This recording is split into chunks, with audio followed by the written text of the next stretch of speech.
Hey, good morning. This is my video for this is going to be week 2 workout number 3. And just to follow up on my last video, sorry, I'm still recovering from my Friday night date night. So before I get into that, let me get into the details of workout number 3. I'm about to head out. This is actually Sunday, so I wasn't able to do my Friday workout. I wasn't able to find time on Saturday, and I'll explain why in a couple of seconds. So I'm going to go ahead and have workout number 3 on a Sunday, and then have my week 3 workout number 1 on Monday. So there won't be any layover in between, but there is going to be a huge jump in the effort required for the workout on Monday. If you look at my little chart up above here for tracking the workouts and how many of the running segments I was able to complete, you'll see that this week is all about running for 90 seconds, walking for 90 seconds. Next week is going to be amped up a bit. Let me look over here to the side to the description. Starting tomorrow, week 3 workout number 1, it's going to be, I believe, the whole workout is 28 minutes, but it's actually harder. It says a brisk 5-minute warm-up walk. Then you have to repeat 2 of the following: jog 200 yards or 90 seconds, walk 200 yards or 90 seconds, then jog 400 yards or 3 minutes, and then walk 400 yards or 3 minutes. I'm really not sure exactly how far past 90 seconds I can jog. I've been feeling pretty good on the 90-second jog so far and have not come close to hyperventilating yet during this week's workout. So we'll find out tomorrow how well or how long I can actually jog continuously. Hopefully I'll be able to do the whole 3 minutes. But the good news is this morning I woke up and I was actually a couple of ounces lighter than I was on Wednesday. On Wednesday I was 206.8. This morning I woke up, I'm at 205.6. So actually lost 1.2 pounds in the past 4 days, which is unusual because normally my weekends, Saturday evening is my cheat meal where I can eat anything I want and as much of it as I want, even though I got the sleeve restriction. I can eat anything I want, like carrot cake or I don't know, lasagna. As a matter of fact, last night, Saturday night, went to Golden Corral and had a big chunk of lasagna. It's probably 4 or 5 ounces. Had a little piece of chicken fried steak. It was probably, 3 or 4 inches long by 3 inches wide. So, and I actually had what I would consider like a third of a slice of normal sized. Let me say that properly, or the way I mean to say it. I had a slice of carrot cake, which I consider to be about a third of the size of a normal slice of carrot cake. At Golden Corral, they have these little bitty, like the plates are this big, square, like 3 inches square. And they put a piece of cake on it to fit within that little 3-inch square. So I would consider it, if I were to put it in a regular size real coffee cup, not these Starbucks size coffee cups, but a regular ceramic coffee cup, it would have probably filled the coffee cup to the top, like about a 6-ounce coffee cup. So don't know how much the cake actually weighed, but I know about the size portion. And after I had half of that lasagna and I had the entire little piece of chicken fried steak and I ate all of the carrot cake, I was truly to the point where it was a little bit painful. It's like, I know where I'm at on this level of pain. As much as I wanted to have one more bite of lasagna, it's like, no, you don't want to eat another piece of that lasagna because it's going to hurt like hell. So I did not eat the last. So I left about half of the portion of lasagna on my plate. So I'm sure the portion was around 8 ounces, and I managed to eat about half of it. Then I stopped and had that little piece of steak, and then I had that little piece of carrot cake. And on top of that, see, Friday night was date night.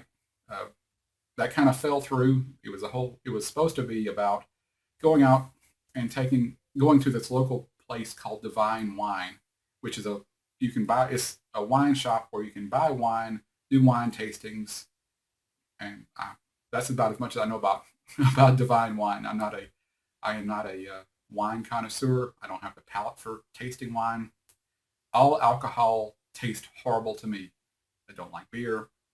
I don't really even like margaritas that much, but that's my chosen drink of choice when I want to get drunk. But I've converted those to Crystal Light Lemonade Ritas. So it's Crystal Light Lemonade and tequila. Jose Cuervo's Gold. That's about the best option for me as far as handling the taste of alcohol. And so we had this plan to go to Divine Wine. They had a free salsa dance lessons. It was only like $5 to get in from 7 to 8. And then from 8 o'clock, they were supposed to have a real salsa dancing show. But I called at about 4 o'clock on Friday evening to confirm that we were still going to be able to get in and that everything was going to go fine. And the Divine Wine place said, well, our salsa dance teacher called in sick and we're going to reschedule it for about 2 weeks from now. So unfortunately, I had to tell my lady that the class was canceled, and she really, really, really does not like last-minute cancellations of any kind. I learned that the hard way. So it's very important to me that I don't cancel on her for anything. But as I said, it was no getting around this. She was really looking forward to the salsa class, especially after we had watched The Ugly Truth on a date night the previous week. And at one point in The Ugly Truth, the main two characters danced together to a Latin salsa type dance. So I was looking forward to seeing her and her reaction to being in the class, because she's not as far as I know, she doesn't do salsa dancing. So even though she was upset, I mean, she couldn't hold me responsible. She told me, she's like, oh, I want to hold somebody responsible for this. It's like, you can't blame me, can you? She goes, no, can't blame you. So I was off the hook for the blame on that. I was like, good thing.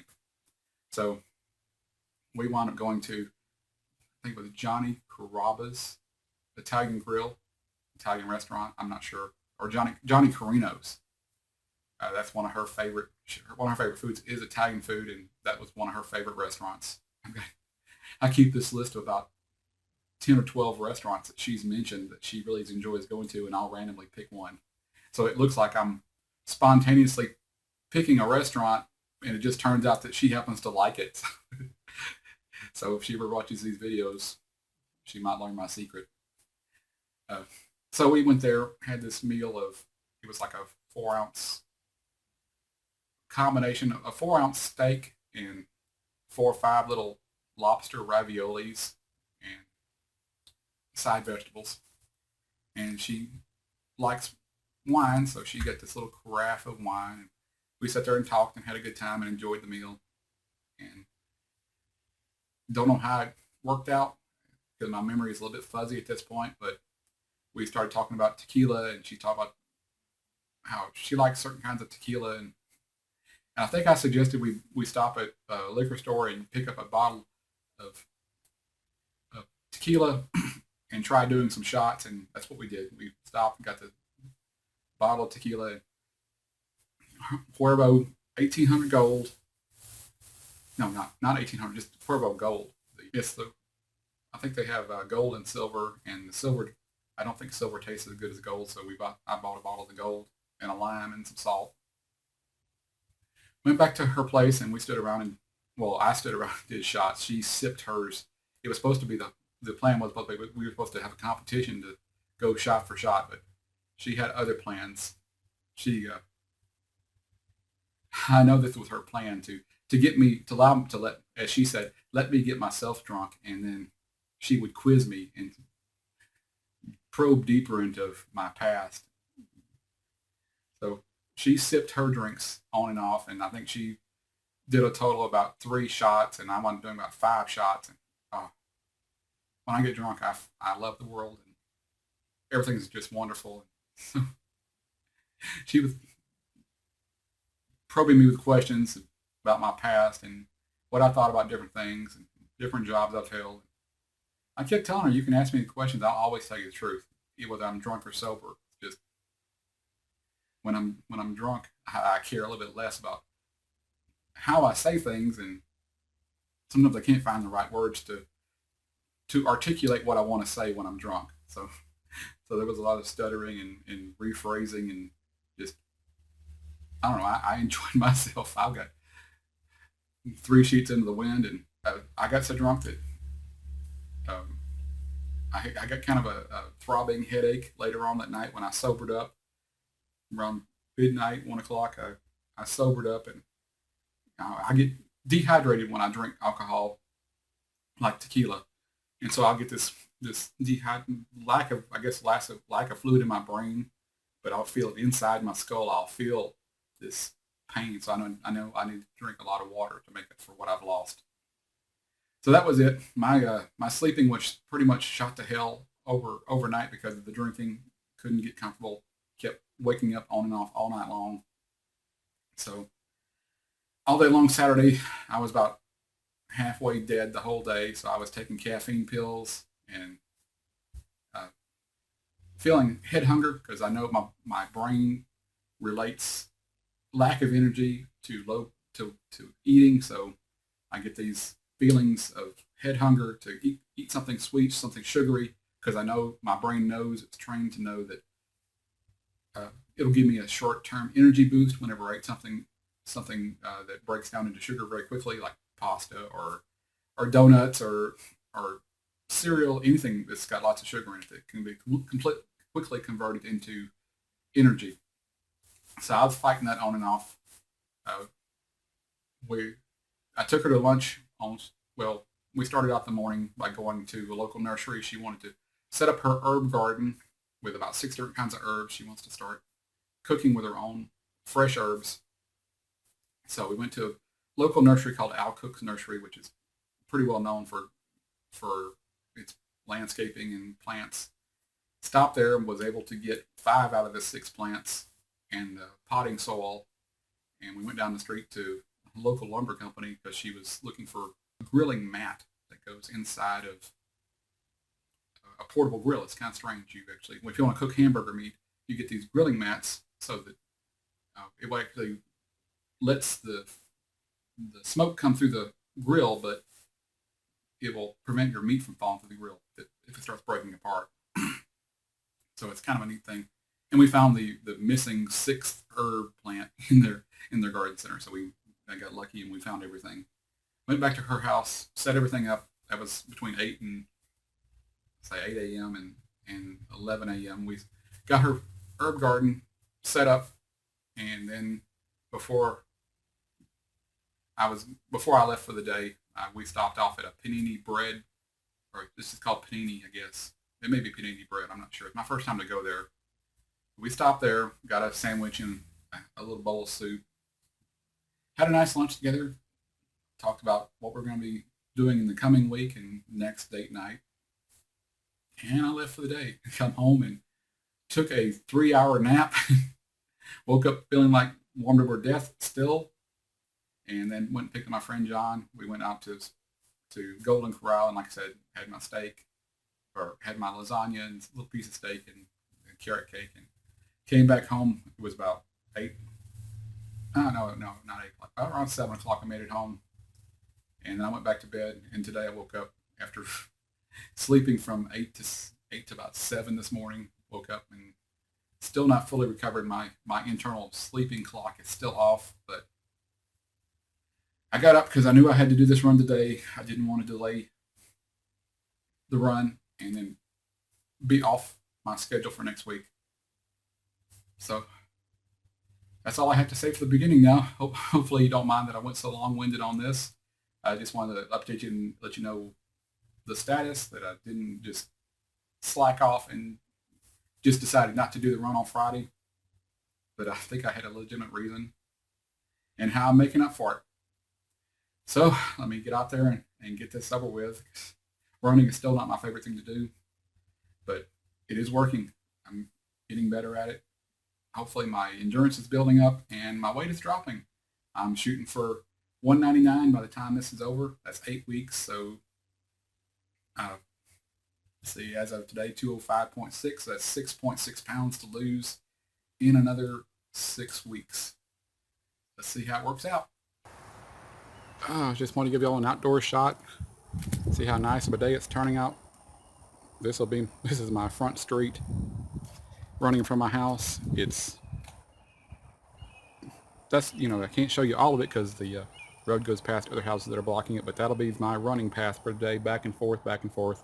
The front of, I guess, my block is actually up against the highway, so I don't like running along the edge of the highway, even though running 2 complete laps around my block is a half mile, I believe.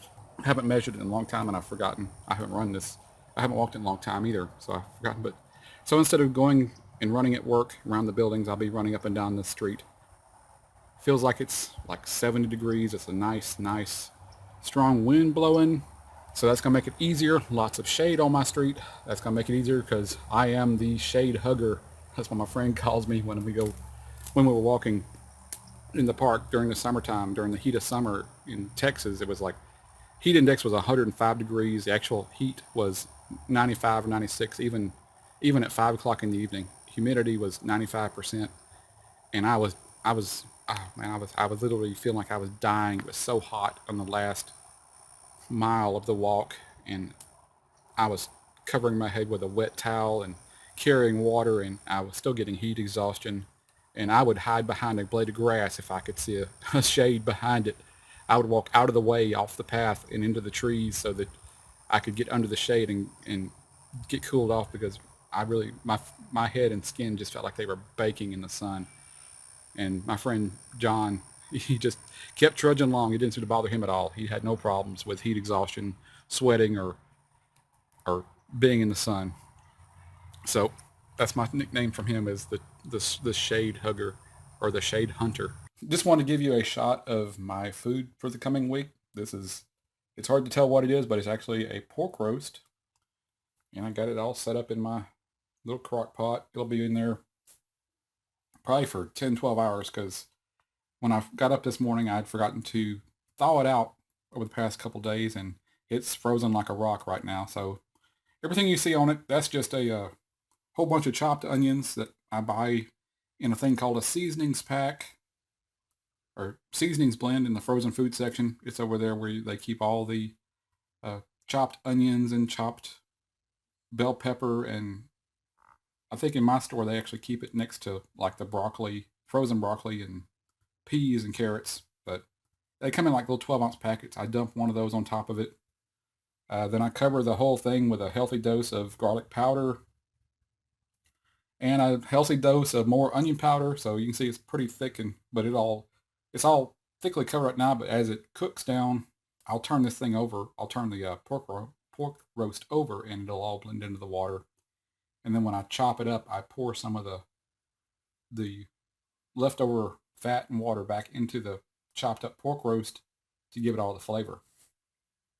So that's the main ingredients: onions, bell peppers, and parsley, I think, is what's in the seasonings blend frozen packet I dump in there. A lot of garlic, just plain garlic powder to my taste. A lot of powdered onion to my taste. I don't buy the onion and salt or garlic salt mixtures. I like to control how much salt I'm putting in there. And I've been playing around with different kinds of salt. I've been using this Tone sea salt. This is actually this is what I bought. It's originally, this is a reused container. I've actually got this fancy gourmet Himalayan pink sea salt in here. I don't know why I went crazy and spent $8 on 2 pounds of pink sea salt, but I did. So I used up all my regular salt, my regular Tones sea salt, and just used that container to put my Himalayan pink salt into it. But I'll be going back to regular sea salt. I like sea salt better because it is saltier than regular salt, and so I use less of it. Plus, it's supposed to be healthier for you as far as salt goes. It has less sodium and it has more trace minerals in it that are removed from regular table salt as they were in their refining process. So I just want to give you a quick shot of that. This will be my food primarily for breakfast, lunch, and afternoon snack, and probably most of my dinners for next week. Okay, let's see. I'll call this a little prequel to my after workout video.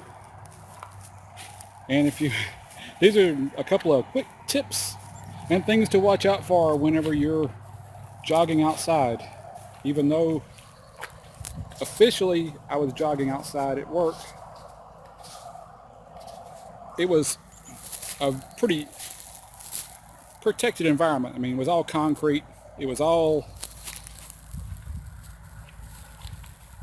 buildings and really no grass or plants to speak of. And as you can see here, I have tons and tons of flowers. And what do flowers mean, boys and girls? That's right, bees. Bees, wasps, yellow jackets. And they can be very protective of their environment when you go past their nest or their hidey holes. We have these, I think they're hornets. They may be from a yellow jacket, but they're as big as a bumblebee, and they hover in place just a few feet from their nest in the ground. They dig holes in the ground. And when you start getting close to their hover spot, they start getting nervous. The other thing I didn't think about when I was out here was the neighborhood dogs. Like I said, I'm used to jogging outside at work. There are no dogs, so the neighborhood dogs aren't really used to seeing me out on the street, and they were curious, and they aren't really biting type dogs, but they are barking type dogs, and since I'm not used to being around them, I was being super cautious about how close I let them get behind me when I was jogging away from them, because that's a form of running, and they may have taken it as me being scared and running from them and come after me, but no, they were just barking because I was a stranger to them. So that's my two biggest tips. Let me cut this off and switch over to the front camera, and I will do my follow-up video. Alrighty, I got my monster glass of Crystal Light. Finished up my run. It's probably been 3 minutes after my run, maybe 5. I had to do a little filming of the bees on the flowers to show you my running environment. I couldn't get a picture of the dog because he was gone by the time I had gotten back around to the part of the road where he was, so he just wanted to bark and let me know that it's his neighborhood. So as you can see, my breath is pretty much under control, back to normal. Did have some heavy breathing periods after the 3rd, 4th, 5th, and 6th lap, but they were short-lived. Nothing. I wasn't hyperventilating, just very, very deep breaths for 10 to 15 breaths. My legs never really gave out. My feet never really gave out. So even though mentally I was exhausted and wanting to stop and just call it a day after the 3rd lap, I kept pushing. Still had enough motivation to keep going. Mainly thanks to you. Thanks to you guys knowing that you're watching me. So I'll always give out that little extra effort. And I can't just give up just because mentally I'm tired. I did not do a bonus lap today. You're not getting that out of me. Not today. Oh, not after that night of drinking and a night of on and off napping and sleeping, and my whole sleep schedule is, my sleeping is bad enough as it is, but getting off my schedule of sleeping really messed me up big time. Even that little 3.5-hour nap yesterday. Naps don't do much for me. They kind of make up for it, but they kind of don't. So I'm not normally able to sleep during the daytime. Just, I don't know why. Just, it's very difficult unless I'm truly exhausted or I take sleeping pills. NyQuil. You want to go to sleep? NyQuil. I call NyQuil the, sneezing stuffy head, scratchy throat. How the hell did I wake up on the floor medication? Because within 30 minutes of taking some NyQuil, I am out. I almost have to be sitting on the bed when I take NyQuil. It works so fast and so well. Love me some NyQuil.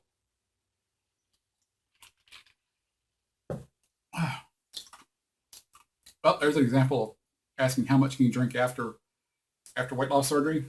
I mean, I can take a full mouthful. I know I can't take more than 5, maybe 6 big gulps like that, but I'm comfortable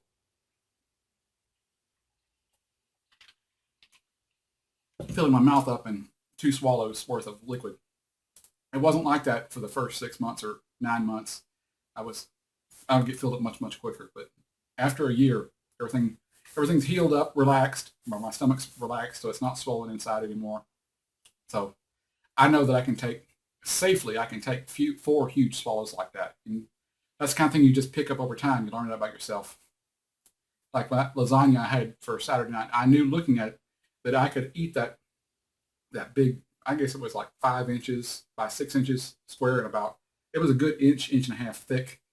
And I knew that if I might eat the whole thing, but that's all I'd be able to eat at Golden Corral. So I had to balance wanting other things to eat and other flavors versus eating that really big chunk of delicious lasagna. So I stopped at about half of the lasagna, then went and found a little piece of steak I wanted, and I ate that, and I had a little bit of room left. I go, well, I really want the lasagna, but I also really kind of want a big piece of carrot cake because I was running low on vitamin C. That's what I call cake, is vitamin C. Or if it's got orange icing like the carrot cake, where the little fake orange carrot on the top, I call it vitamin orange. So I was running low on vitamin orange. I opted for the cake instead of the other half of the lasagna. I really wanted to eat the other half, but I kept looking at it going, I wait just long enough, my stomach will empty out a little bit, and I can eat the other half of that lasagna. And after 30 minutes, it didn't happen. So we gave up and we went on home. Now, my friend John, he's like 20 pounds, 25 pounds lighter than me. He still hovers around 179. He's my height, my build, and he actually lost 80 pounds on his own about 5 years ago. And he did it by literally, he quit eating. He went down to where he was eating one hamburger at his most extreme. He was eating like one hamburger every 3 days.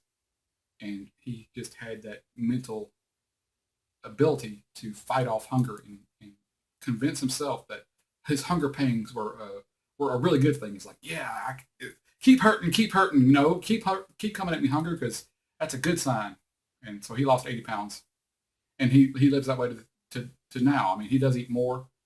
He does eat a cheat meal with me on Saturdays where he eats all he wants at like 3 plates, 3 heaping 10-inch plates of food, heaping to the top, like 3 pounds of food at one meal. He can just gorge himself that one day of the week, and then the rest of the week he will eat much much smaller meals. Like he'll drink tea for breakfast, and he'll have like a cup of soup for lunch and a handful of peanuts in the afternoon for a snack, and then for supper again he'll have another bowl of soup or nothing at all. He really does starve himself during the week, or he's used to that now. His body's used to it. I don't think if he ate a normal meal anymore, normal 3 time a day meal anymore, that he'd probably pack the weight back on because the metabolism has slowed down to adjust for eating so little during the week. So yeah, you can look at my little chart up here and see what my notes were for today's run. I don't really have much to add to it other than my little stories about eating out and getting drunk. And so, like I said, I after the third lap, I really wanted to quit. Mentally, I wanted to quit. My legs weren't hurting. The road was the road I am jogging on. Nothing I didn't take into consideration is that it is a asphalt road, and being that we need good drainage around here, my road actually kind of curves. For me, it's a severe curve. You can actually see the curve in the roadbed for the drainage, and so my feet are sensitive to being off level when I'm walking or running, and they don't like it.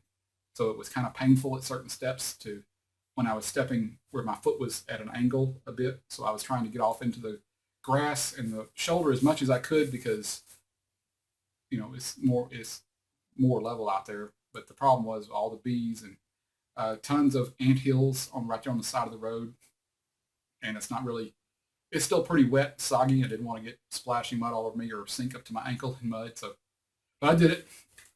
Ran up and down the street 6 times. Did the cool down periods, and I feel okay now. I wouldn't want to do it again. Mentally, I don't want to do it again, but physically, I probably could wait maybe 2 or 3 hours.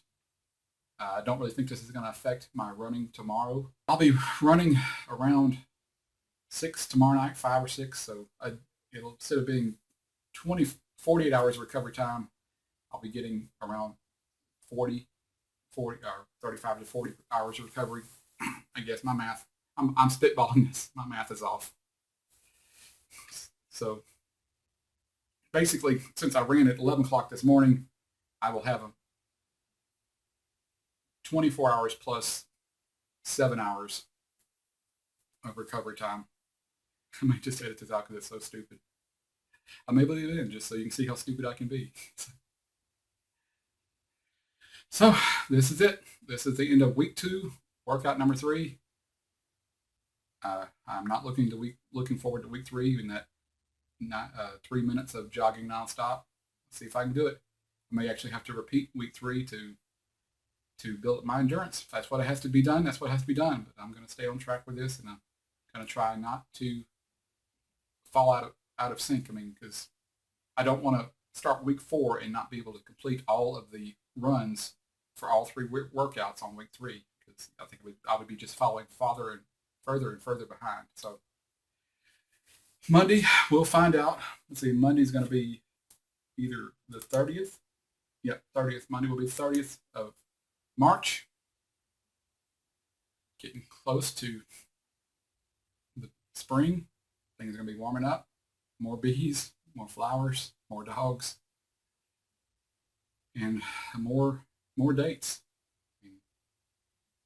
In addition to the regular Tuesday night date I had this past week, I had a Friday night date scheduled, and then wound up going out and doing a little gardening project on Saturday. So that's like 2.5 dates for me. So I'm like going from 0 dates for years and years to 1 date a week to 2.5 dates a week within less than 2 months. And now she's talking about wanting to do something for Easter weekend, a barbecue, or she wants to smoke something. So, and not herb.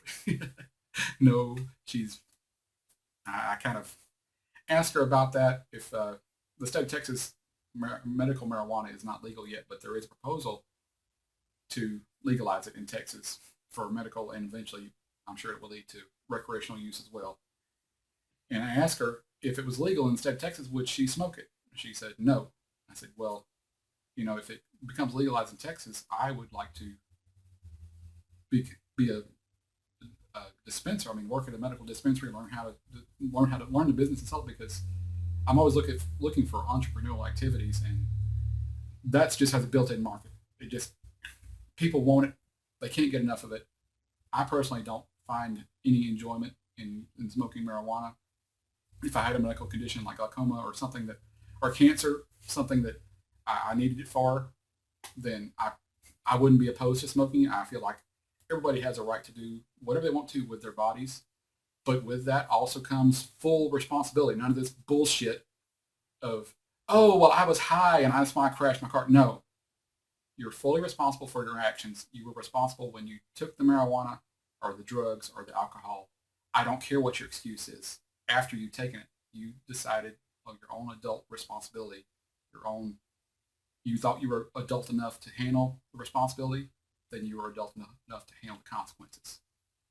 And we'll talk about I don't want to get into the consequences because that's the penalties, because that would be a whole another can of worms. But it's like when I went to rent a rental truck down the street from my house from U-Haul.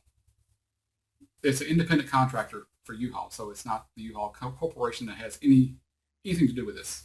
It's just this one independent contractor. And when I walked in, they had big, huge signs and it says, owner has gun on premises. I have no problem with that. They had 4 or 5 signs. Owner has gun, loaded guns on property. No problem. I believe if the state allows or the government allows gun ownership and you take advantage of that right, you have full rights to own your own guns. What type of guns is a different subject, but in general, pistol for personal protection, I got no problem with. You're an adult, and most Texans have grown up around guns, so that's not a big deal. But the problem came in when I returned the truck. I sat down at the desk, and the lady was sitting there, and she said, "Oh, let me go out there and inspect the truck, and I will come back in with paperwork, and we'll get you all signed up, and you'll pay and be on your way." When she stood up and walked away, I looked across behind her on her desk, and there was a loaded pistol laying open on the desk behind her. I could have literally stood up, reached across her desk, and picked up a pistol, and I could have shot the lady next to her, waited for the lady to come back in to the office, and shot her, got in my truck, and drove away because there was no one else on property. I have a problem with that. And I told her when she come back in, I said, just to verify, I said to myself, to be sure I was looking at what I was really looking, because it was in a foam holster. But I could see the handle poking out. I said, "Excuse me, is that a pistol laying there behind you on the desk?" She goes, "Yeah, that's the owner's pistol." And I said, "And you walked away to inspect the return truck, and you left that pistol laying on the desk where anybody in this office could have walked over and picked it up." She goes, "Oh yeah, I don't touch pistols. That's the owner's pistol. I don't touch guns."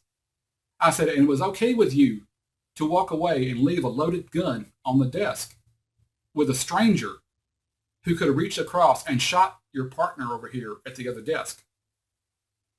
And she was like, I don't touch guns. I do not touch guns." And I said, "You couldn't even be bothered to open the desk drawer 3 inches away and put the gun in there?" And so that's the kind of thing I have a problem with. If you want the responsibility for anything in life, you can't have any excuses when you make a mistake that can be life altering for the people around you. This is not like, "Oh, I dropped a glass and I can replace the glass." It's not like, "Oh, I banged the car up on, I kicked the car door and I put a dent in it and I can have that dent replaced." Leaving a pistol out, a loaded pistol where anyone can get it, there's no excuse for that. There's no forgiveness in my mind for that kind of thing. You see stories almost monthly in Texas and across the nation where some kid got their parents' pistol out and figured out how to get it out of the hiding place and kills their brothers and sisters, or shoots a neighborhood, or just any kind of accident like that. So if you want the responsibility, you want the right, you also have to take the responsibility for it as well. So that's my little rant for now. So this is Joe Saint signing out from VSG land, and keep jogging, keep doing the C25K thing, and keep pimping that sleeve.